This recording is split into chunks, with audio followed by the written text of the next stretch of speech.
summer, and I hope you did too, and we'll be sharing more stories of that. And for any who are new or visiting, this is my first Sunday back since my sabbatical. Yay! It's fun to be back with you. I want to talk a little bit about Pope Francis and his visit. It's been such a powerful witness, and I think many of us have been following his words and actions, and with fascination and gratitude.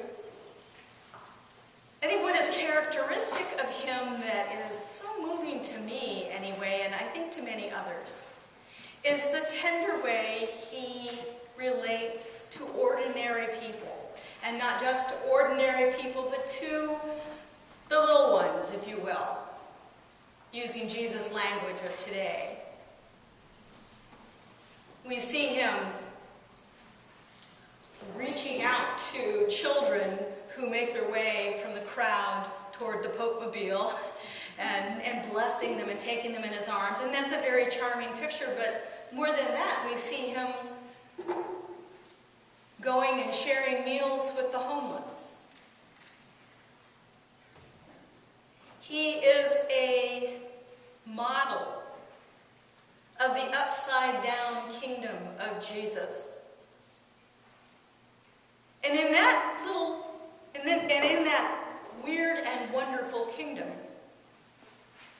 we are all little ones. For the first is last, the last is first, and the leader is the servant of all.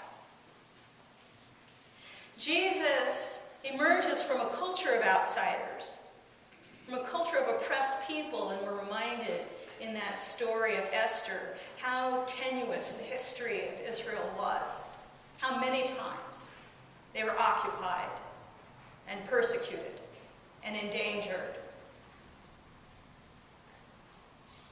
And Jesus, arising out of that culture, insists that all of his followers understand that we are all outsiders together. Many of his followers were women, prostitutes, tax collectors, sinners of various sorts, those who had been healed and ostracized, and those who were ostracized for their illness.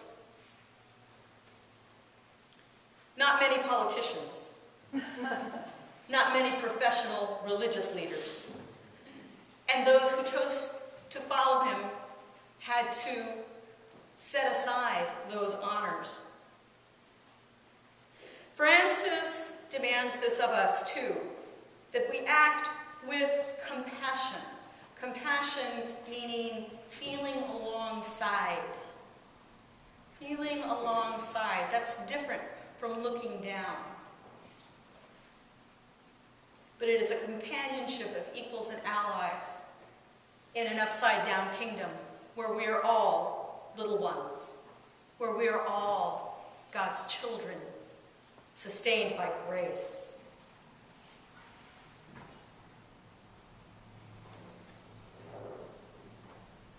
In that context, I think those weird and very challenging aphorisms we heard today from Mark, it's just kind of a bunch of sayings. And my theory on this, and I'm not making this up, I read it somewhere, is that all these little aphorisms are almost like sermon titles.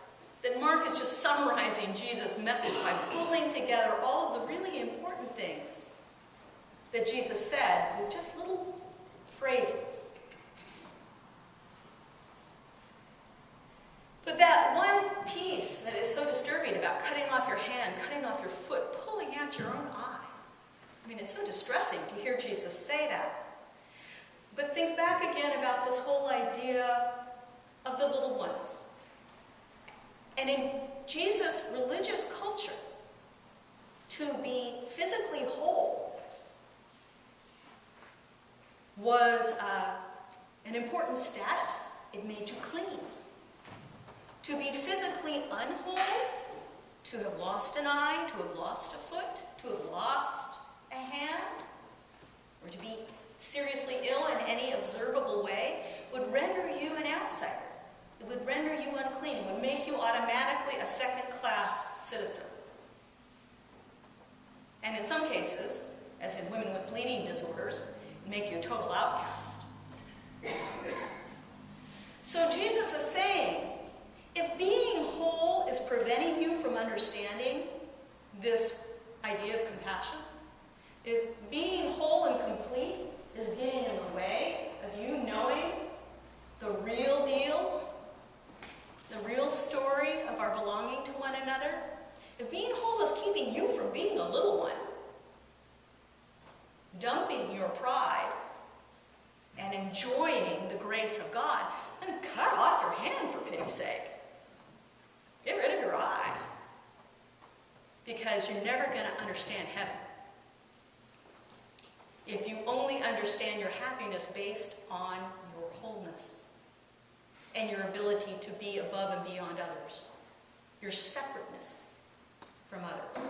Wholeness is not about our separateness from others or our betterness from others. It's about our belonging to each other in that freedom that is grace.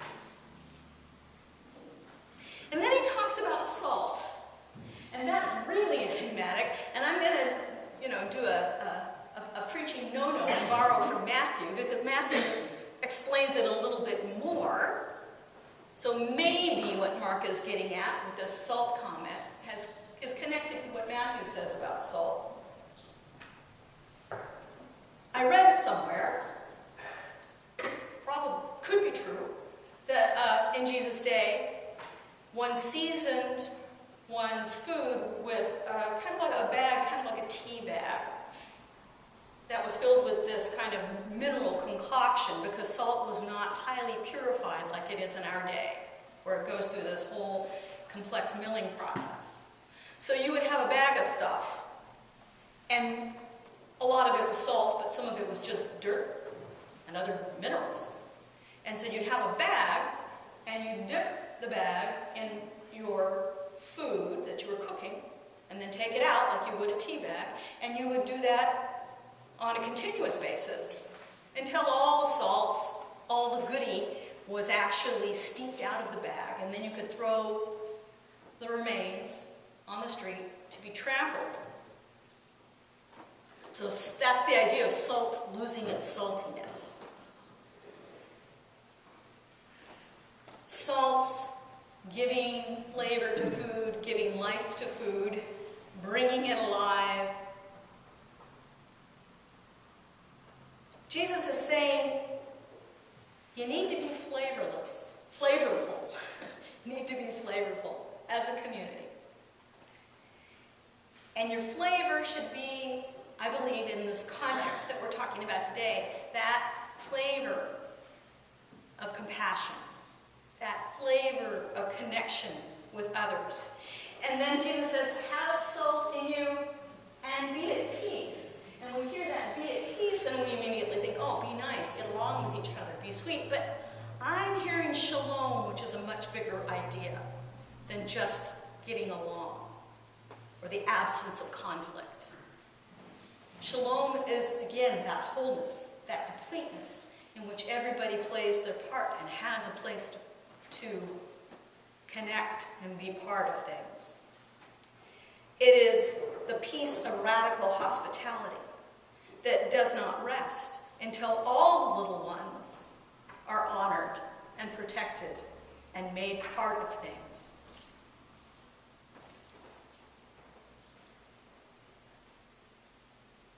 And as long as Pope Francis is kissing children, it's pretty comfortable. But when we spin out this idea of what it means to welcome all the little ones, and see all of ourselves as little ones, then we have to ask, what does that mean? And we see him also sitting with homeless addicts and calling us to be compassionate towards criminals and examine our criminal justice system, and to look at the lives of people who have little power over their economic lives, and to consider immigrants and economic refugees, as well as victims of war. And Jesus talks in this group of aphorisms about generosity as a beginning. He says even a cup of cold water is a good thing.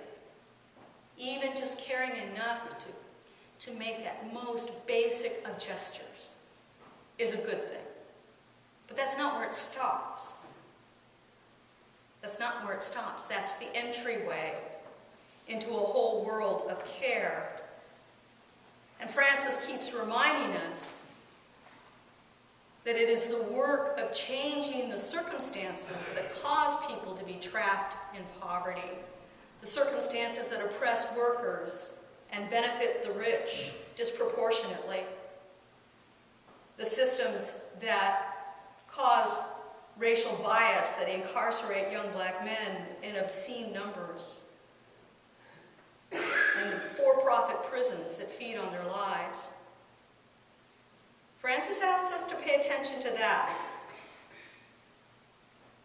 To be salty is not to be bland or neutral or unbiased. We're supposed to be flavorful. We're supposed to have a taste.